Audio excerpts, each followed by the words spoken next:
Hey, so I just got out of yoga, and I remember one time I made a video in my car on the way to yoga, but this is me after yoga, so my hair might look a little sweatier. And so I was in yoga, and I was actually thinking about like, oh, I need to make a video about this because I had this like big realization. Actually, I have like lots of big realizations in yoga, but this one actually was about teaching. It's not the first time I've had a big like teaching related revelation in yoga. And the thing is that like we always do the same in the yoga that I do. We do the same sequence of postures every single time.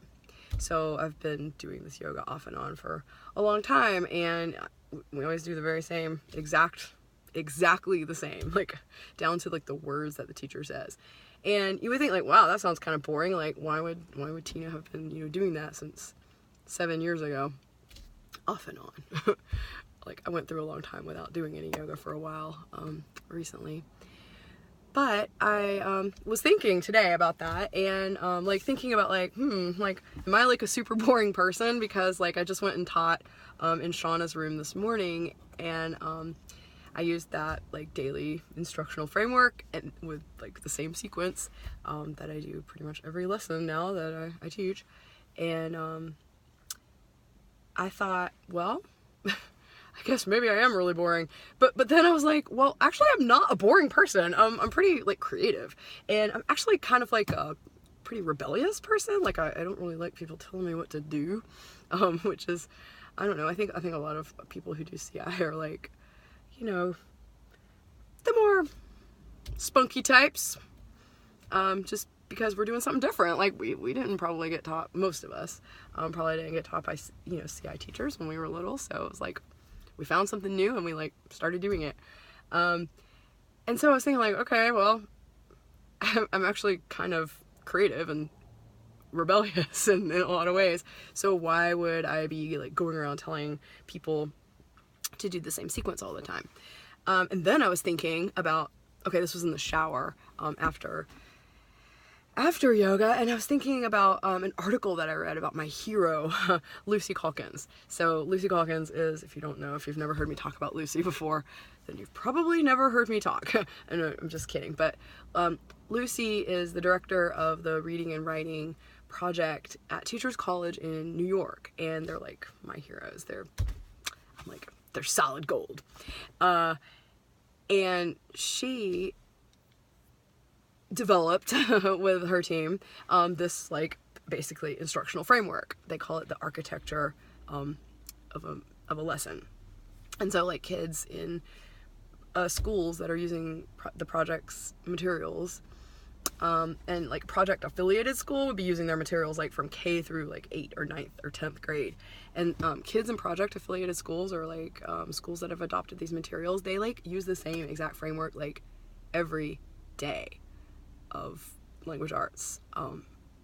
And some of that's like a double period. Like they use the same architecture of reading workshop and then writing workshop. And then like my kids, I adapted that for social studies too. So like if they had a teacher like me, they could have had it for 3 periods a day.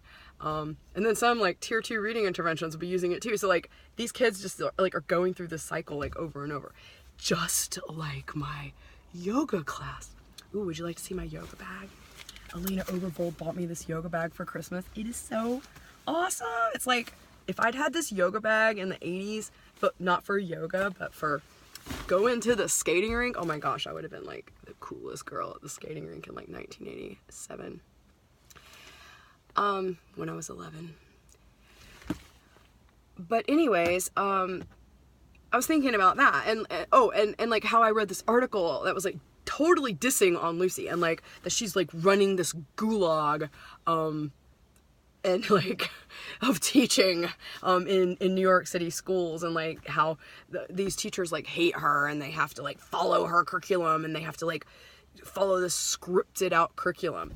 And I'm like, that is not how I understand this framework, either the one that I'm suggesting to people or the one that Lucy's suggesting. I understand it as like a sample of what you could potentially say, but a way for you to actually like look at her lessons and think about what are the teaching points, and then put in your own stories and put in and like talk about what you're noticing that the writers and the readers in your class are doing. So you're like noticing things about their lives and you're bringing things about your own life. Sound familiar? Yeah, it sounds just like what we do. You know, it's practically just like card talk on steroids, okay? It is. It truly is. Except for like instead of like a card, they're like putting things in their reading notebook and their writing notebook, and like they're able to have conversation with their partner about like the books that they're reading and like, you know, moments in their lives that they want to like write about, and like topics that, you know, that they want to write about. And they were like, in this article, it was like, yeah, these poor teachers, they just have to like follow this script. And I was like, no, dude, like, no. It's actually like inviting people's actual like person into the classroom in a way that I never thought was actually possible. Like when I discovered reading and writing workshop, I was like, oh, if only my teachers had taught this way. It was just like when I discovered CI. And like I said, I'm super like creative, and I love to express myself, and I love to come up with my own, go my own way, you know, like Fleetwood Mac said it best. But I'm like trying to get out of here. I don't know. That's weird. I thought I'd like stretch or something, but that's kind of awkward. But anyways, if only I could edit this out, but I just don't have time. I have to go like start eating and drinking for my birthday. It only lasts 24 hours. So anyway, I was thinking like it's actually not like having a framework and having like this guided plan as a teacher, it actually like isn't scripted. Like scripted curriculum's something different. Like there is scripted curriculum in language arts, and you know there is scripted curriculum in world language too. Like, you know, maybe some people love scripted curriculum. There's a lot of it out there, so you know some people might really appreciate that. And some districts like mandate, you know, you're probably well aware. I don't know, maybe not if you're a secondary teacher. Like this is more common, I think, in primary school and elementary school, but like, you know, some language arts people are like, teach out of this book and teach page like 38, you know, in this like basal curriculum, like, readers, today we're going to work on the phoneme blah blah. Let's put this digraph together. Like, you know, there's some pretty lockstep curriculums out there. And I was thinking about how like having a framework isn't exactly like lockstep. It's actually liberating. Like ironically, maybe you might think. If you every single day are like thinking about like coming up with something new, like some completely new like structure for your class or some completely new type of activity, you are like in this part of your brain that's more like a functionary. Like, I'm deploying this like new cool activity, or like I'm deploying this lesson plan, or this, you know, thing that I bought from somebody or learned off of somebody. Whereas if you have a framework and you truly understand it, a good framework, you know, that was built for like student voice and choice and teacher voice and community building, you actually feel like liberated, because like as long as you know how to deploy the stuff in the framework, like you don't have much to think about. So then when I started like teaching reading and writing workshop, I noticed that like I was like living my life in a new way, because I knew that like every day I needed to bring something to my students. Like I knew, like if we were working on like a narrative unit, or information unit, okay? I love information writing. It's so much fun. Obviously, like that's all I do. So if we were doing an information unit and like I knew that, you know, tomorrow we were going to be working on like generating the sections of our information book or essay, you know, in higher levels, I would be looking in my life not for like things that I could write about in my information book, but like I knew that every day there was this connection part that was like part of the architecture. And so I would be looking for like instances where things were organized into categories. Like, because I knew that like part of the lesson was like me bringing in something that happened to me, and matching it up with like the teaching point that we were going to do that next day. So like as I was living my life, like I was able to just be like, oh, well, oh, that kind of would make a great connection. And then of course, if like I couldn't come up with a good connection, like, you know, I just look at like Lucy's examples and kind of like pretend like that had happened to me. I'd be like, Lucy went, you know, to Vermont. So I'd be like, yeah, she lives in New England, right? And I would be like, yeah, you guys, I went to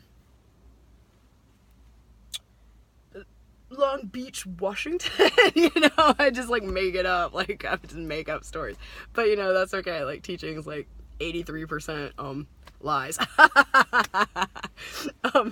So I just wanted to say, like, it is actually liberating to know that all you have to do is just like drop this one thing in there, because then you can make sure that that thing that you're dropping in there is coming from you. It's something that's authentically interesting to you that fits into like what you're wanting to teach the kids. And I loved teaching that way. And so like today I was on my way to Shauna's room and had a great time teaching Shauna's kids. And I just like at the last minute, you know, kind of like opened up this book I'm working on, and I was like, which like lesson did I want to like model? And I just picked basically 3 things. I kind of realized today you need 3 things. You need the content. That would be like what we would think of as like a theme or topic. So I just pulled out the appendix that has all these like card talks that align to AP and IB topics, and I picked shopping, and there was a card talk in there about shopping. And then I needed like to pick one of the cycles, and so I just randomly picked narration. So it's like a topic and then like a function of language, or like in language arts we call it like a genre. So like a topic of shopping, and then the function of narration, and then the write and discuss, I'm like writing all these sort of language points, but they're kind of like things to model, like in the write and discuss, which is like a shared, you know, modeled writing experience, to help the students like move up these continuum. I've written 2 of them, and I'm working on 2 more, and they're kind of like modeled off of what we had in language arts. Like in language arts we always had a narrative continuum and an information/opinion or narrative, information, and then opinion, argument. In the little grades it's opinion and then it's argument. And so I made 4 for us, because we also have the function of like description, which that's not really something we worked on in language arts. We probably could have. It probably would have made stronger writers, actually. So description, narration, opinion/argumentation, and information. It's my favorite one. I like argumentation too. I like narrative too, but whatever. So like I had the instructional framework like in my head, and it's really, you know, it's in my head pretty well, and like I wish I could get in everybody else's head so you guys could all try it, because like everybody I teach it to is like, ooh, writing like mad notes and like really into it. So anyway, I had the framework in my head, so like into the framework I had to plug the topic, because we had to talk about something, right? And like a strategy, but the strategy I needed to like align it to the and like it's already all planned out in the book, so I didn't even have to think about it, but the strategy I had to align it to the function of language. So I did card talk with them putting a story of like some time that they had a crazy experience shopping, turns out one of the students had gone to shop at the Apple store at Washington Square Mall in Beaverton, Oregon, and she was buying an iPhone 8, and a dog pooped on the floor. So the big question was like, did you buy the iPhone 8? Like, or did you leave because it was stinky? And I was like, was the poop stinky? And she was like, yeah, it's poop. And anyway, it was a great story, actually, like the best one. Well, maybe there's a couple more, but we only had time to do one. So anyway, I had this framework in my head, and so then I had to like think about the topic, clothing or shopping, the function, and like an activity that gives that function, like makes that function happen. So narrating in the past, so therefore a card talk with a story from the past. And then for the write and discuss, like I wanted to put into the curriculum materials in the book I'm working on, like things to model for them. So for instance, in narration, there's like one of them is talking and thinking. So that's what I chose, like having the characters like talk and think. So while we were doing the write and discuss, I wrote down parler and penser, right? So like, and I told him in English, like, we're gonna work today on like putting in thinking and talking. We're gonna think about using the word parler and penser. And like that word didn't really come up like a bunch in the actual like guided oral input part when we were like talking about the kids' card. A little bit, but not as much. But like I made this intentional, like I said, we're gonna put this in here at least one time. We ended up only writing 3 sentences because, you know, didn't want to bore everybody. But anyway, what I was gonna say is like, just having that, like, now I'm totally free. Like, I don't have to worry about like what we're exactly gonna talk about. Like, that's gonna come from the kids, but I'm gonna like know that we're going in a direction. And man, if I could go and get that year 1 book back and like redo it like with this, I think about it all the time, actually. Like maybe one day when I finish all this other stuff, I'll go back and redo year 1 and call it like Stepping Stones to Year 1 or something like that. So yeah, like I think it helps us be more creative, and I think it helps like us bring in more student creativity as well. And because like we're thinking like a language arts teacher, then we're like thinking about like the function of the language and and the content we're all just gonna make together, you know, most of the time, unless it's like informational, and then we're bringing stuff in, or argumentation, and we're like bringing text in. And that's totally fine. Like, or narrative, just bring a narrative in and tell them. But you know, for the times when you're eliciting things from the class, it's like really great because now it's like wide open, like a story about shopping, like could have gone in lots of different directions. But of course, poop is always pretty well loved by your average 14-year-old and 13-year-old. And then I wanted to say one last thing. It's that like with a structure, like think about yoga, okay? We do like the same postures every single time. So like ever since June the 2nd of 2012, when I took my first Bikram series yoga class, I have been doing the same exact sequence of postures in the same exact order. Every class I've taken lots of classes. So, you can like judge your progress. Like I just started going, I keep getting these notifications.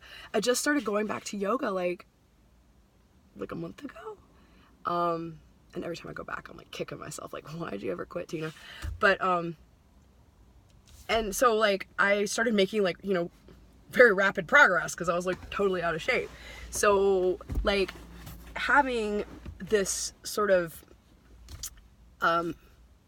fixed firm pose having this like fixed bar that I'm measuring myself against, it's like super motivational, and I can see like today I'm doing it a little better than I did it yesterday, you know, and so I can like judge myself and know that I'm making progress. And I was thinking about CI teachers too, and like thinking about how like so many of us have like all these ideas, but we might, and so we're kind of like doing different stuff every day. So like how can we really judge if we're like getting better? Like how can we judge if we're getting better at like telling stories when you know, we're just like telling stories in all kinds of different ways. How can we know that we're like getting better at like helping kids like write and modeling writing for kids if we're like doing writing in all these like different cool creative ways, when in reality, like, if we were to stick with the same simple structure that like allows us to be, actually I would argue in some ways like more creative, because it takes off so much cognitive load on the teacher, that we have more creativity, you know, to like bring to our work. If we're like changing the rules of the game every week because we're like, I'm inspired by this now. I mean, whatever. It's like great to get inspired. Like, and I'm not trying to say like I'm the only person with ideas. Like, there's tons of people with tons of ideas, and they probably like 89% to 94% of them probably would fit someplace into this framework. Like, I honestly think like most ideas that you would find in CI, you could be like, oh, that's obviously a guided oral input strategy. It goes there.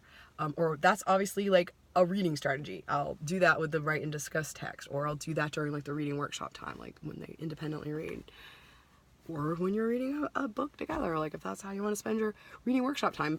But anyway, I'm not trying to say like I have all the ideas. Like, it's just like I think we need a place to put them, you know, and then a way to like gauge ourselves. Like, I'm getting better at this part of how to be a CI teacher, whereas like maybe this part I could like shore up. Like, I'm super good at like you know, write and discuss, but like I could get better at, you know, using actors and like readers theater. So I really think like simplifying, you guys, like my goal is that 2019 to 2020, like I'm not working except for like on you guys, or not on you guys, with you guys, but like working on like getting you guys like strong. Like next year, I just want it to be like the year of simple, like the year of like everybody just like taking a chill pill and like going back to the basics and like knowing that we're all getting stronger, just like you do when you like commit to doing some kind of like yoga poses every single day for like 7 years. I wish I'd done them every single day for 7 years, but I haven't. Well, look at this. It's 22 minutes later, and it's time for me to go and start eating some chocolate because it's almost my birthday. And, you know, people who, like, were born on the East Coast and then moved to the West Coast, we always say things like this when holidays come around. It's 7:06 out here, so that means it's 11:06 over there. Oh, 10:06 over there. So in 2 hours, it's going to be my official birthday in the place where I was born. So whoop whoop, almost my birthday. I think it's about time for me to start drinking champagne and eating chocolate, which I have both of at my house. Because when you're turning 43 years old, you have to make sure that you plan ahead to have a really great day. All right, you guys. Thanks for sticking around. If you're still here, man, 23 minutes later. All right, bye.